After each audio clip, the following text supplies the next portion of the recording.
Definir projeto político-pedagógico pode ser muito simples, quando a gente estabelece uma definição simples, técnica, que toda escola precisa ser ter um documento organizado, escrito de forma compartilhada, reconhecido pela comunidade interna e externa,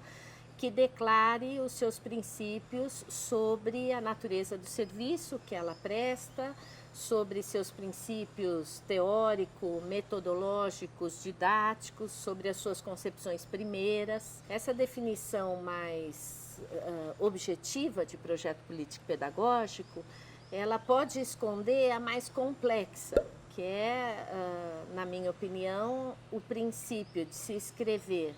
e de se defender a existência na unidade escolar de um projeto político-pedagógico, cabe mais no acordo que a comunidade escolar precisa fazer da sua própria identidade. Qual é a sua carta identitária maior? Né? Como é que ela se justifica a comunidade escolar?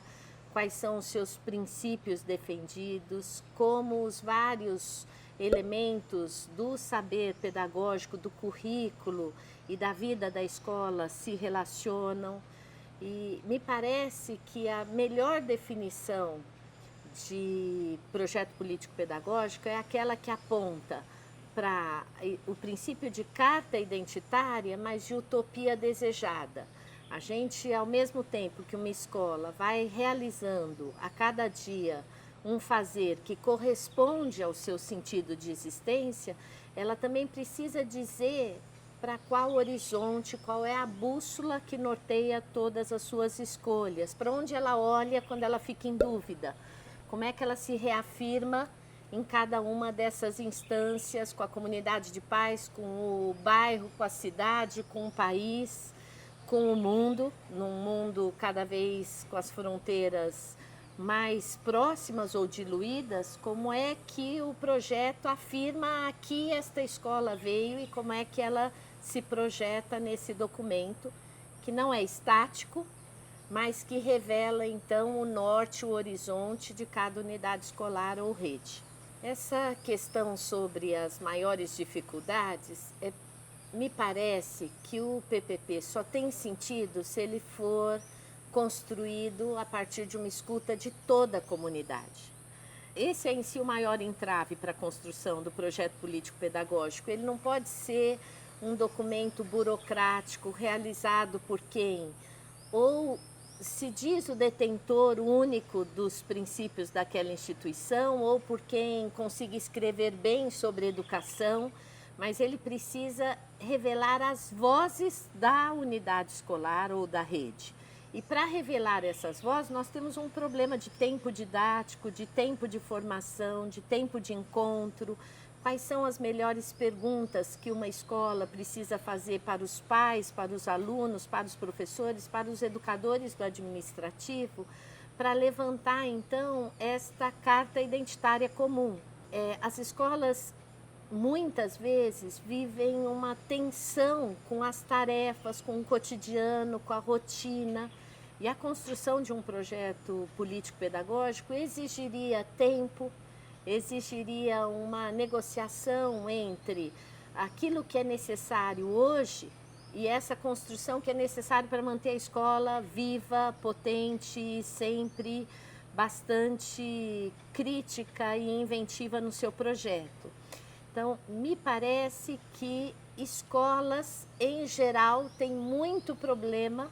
com 2 ou 3 princípios relacionados a estas complexidades, que é abrir um tempo no seu plano de formação para que se possa conversar sobre esse horizonte, sobre essa bússola,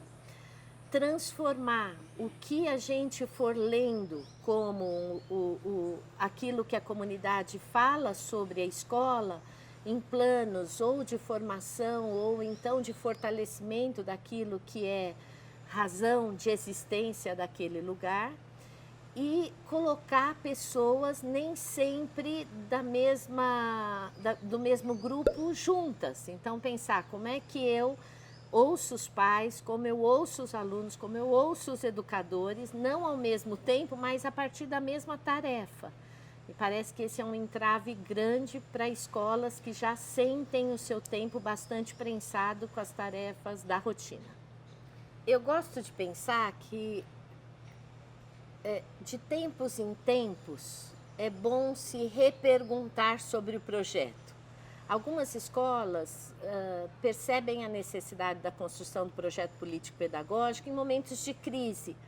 quando vai ser necessário realinhar a rota. Sucessões hereditárias também na rede privada me parecem uma ótima oportunidade para se discutir,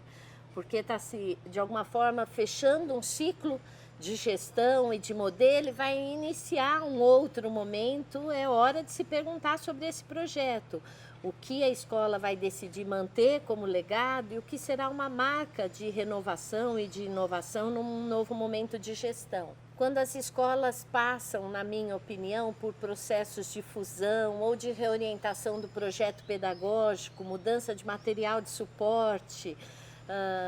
quando o gestor educacional começa a identificar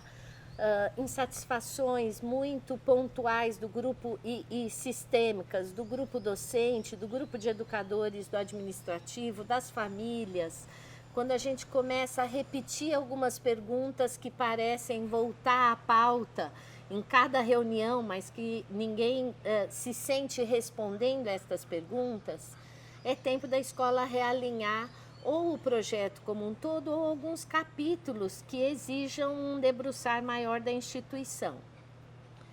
No caso da BNCC, me parece ser uma oportunidade porque as escolas estão conversando muito sobre mudanças curriculares. E algumas dessas mudanças estão ainda no campo do desejo, mas não da realização. Então, para que a unidade escolar não comece a mudar e a transformar o seu currículo e as suas maneiras próprias de atuar no projeto curricular e pedagógico, sem uma conversa boa sobre qual é a bússola que guia todas essas mudanças, me parece um momento muito adequado para que a gente volte a conversar sobre o lugar que a gente ocupa no bairro, na cidade, no país, a unidade escolar, as características que não serão negociadas no corpo de educadores. A gente gosta de diversidade, defende a diversidade como princípio de composição das equipes docentes e das equipes de educadores como um todo, mas a gente sabe que a diversidade não pode revelar uma contradição de princípio. E o projeto político-pedagógico ampara a discussão do projeto político-pedagógico, ampara as instituições escolares para começar a enfrentar estas perguntas e respostas. Vou dar um exemplo. Nós temos falado muito em inovação, que as escolas precisam se reinventar, que elas precisam buscar caminhos próprios para a produção de um novo currículo, que a gente nem sabe qual. Então, antes de qualquer intervenção que mude modelos históricos e metodológicos, modos de fazer da instituição, talvez seja necessário fazer uma boa conversa sobre os princípios e as ideias que sustentam o trabalho da escola, antes de qualquer modismo que possa capturar ou, de alguma forma, canibalizar um projeto já de alguma forma já constituído naquela escola. Essa não é uma defesa ou uma resistência para os processos de mudança, mas se a gente tem um projeto político-pedagógico bem discutido, a mudança ela compõe aquilo que faz parte da instituição e não se apresenta como algo violento e sem nenhum sentido para a comunidade como um todo. Eu considero muito importante que a gente discuta antes de produzir qual é a importância dessa produção. Porque se a comunidade escolar continuar achando que nós estamos produzindo um documento de gaveta, as melhores perguntas não acontecerão. Mas se a comunidade entender que aquela é uma tarefa para lançar reflexão sobre os fazeres e sobre as relações, como é que professores se relacionam com a equipe de gestão, de coordenação, de orientação, como alunos se relacionam com professores, como as famílias podem entrar em contato com o projeto pedagógico da escola, fazer o PPP se tornar um movimento vivo, é dizer que é reafirmar o PPP como um projeto de leitura da escola.